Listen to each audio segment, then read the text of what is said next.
நாமக்கல் மாவட்டம் பள்ளிப்பாளையம் பகுதியில் வீட்டுமனை பட்டா வழங்கக்கூடிய நிகழ்ச்சிக்கு அமைச்சர் மதிவேந்தன் வருவதற்கு தாமதமான நிலையில் பயனாளிகள் சுமார் 4 மணி நேரத்திற்கு மேலாக காத்திருந்திருக்கின்றனர். இது குறித்த விரிவான விவரங்களோடு இணைகிறார் எம்முடைய செய்தியாளர் தங்கமணி. வணக்கம். எதனால அமைச்சரின் வருகையானது தாமதமானது? இதனால அங்க கூடியிருந்த மக்கள் என்ன விதமான பாதிப்பிற்கு உள்ளானார்கள்? கூடுதல் விவரங்களை வழங்கலாம். வணக்கம். நாமக்கல் மாவட்ட நிர்வாகத்தின் சார்பில் நாமக்கல் மாவட்டம் பள்ளிப்பாளையம் அடுத்துள்ள ஈக்காட்டூர் பகுதியில் உள்ள ஒரு தனியார் திருமண மண்டபத்தில் இன்றைய தினம் இலவச வீட்டுமனை பட்டா வழங்கும் நிகழ்ச்சி என்பது மாவட்ட வருவாய்த்துறை சார்பில் ஏற்பாடு செய்யப்பட்டிருக்கின்றது. இந்த நிகழ்விற்கு தமிழ்நாடு அரசினுடைய ஆதிதிராவிட நலத்துறை அமைச்சர் மதிவேந்தன் மற்றும் ஈரோடு நாடாளுமன்ற உறுப்பினர் பிரகாஷ் மற்றும் மாவட்ட ஆட்சியர்கள் கலந்து கொண்டு இந்த விழாவில் ஏழை எளிய மக்களுக்கு வீட்டுமனை பட்டாவை வழங்க இருந்தனர்.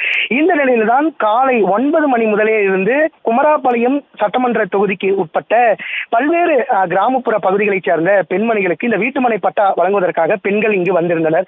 தொடர்ந்து அவர்கள் 9 மணி முதலிருந்து தற்போது வரை காத்திருக்கின்றனர். தற்போது வரை அமைச்சர் மதிவேந்தன் அவர்கள் வராத காரணத்தினால் நாங்கள் 9 மணிக்கே வந்துவிட்டோம், தற்போது வரை காத்திருக்கிறோம், அந்த வீட்டுமனை பட்டா எங்களுக்கு எப்பொழுது கிடைக்கும் என்ற ஒரு வேதனையில் தான் தற்போது இங்கிருக்கின்ற பொதுமக்கள் அமர்ந்திருக்கின்றனர். தொடர்ந்து அமைச்சர் மதிவேந்தன் அவர்களுடைய வருகைக்காக தற்போது நாமக்கல் மாவட்ட ஆட்சியரும் தற்போது காத்திருக்கின்றனர். தொடர்ந்து அமைச்சர் மதிவேந்தன் அவர்கள் வந்தால் மட்டுமே தான் இங்கு தற்போது இந்த வீட்டுமனை பட்டா வழங்கும் நிகழ்வு என்பது நடைபெறும். தொடர்ந்து 4 மணி நேரத்திற்கு மேலாக தற்போது பொதுமக்கள் காத்திருக்கின்றனர்.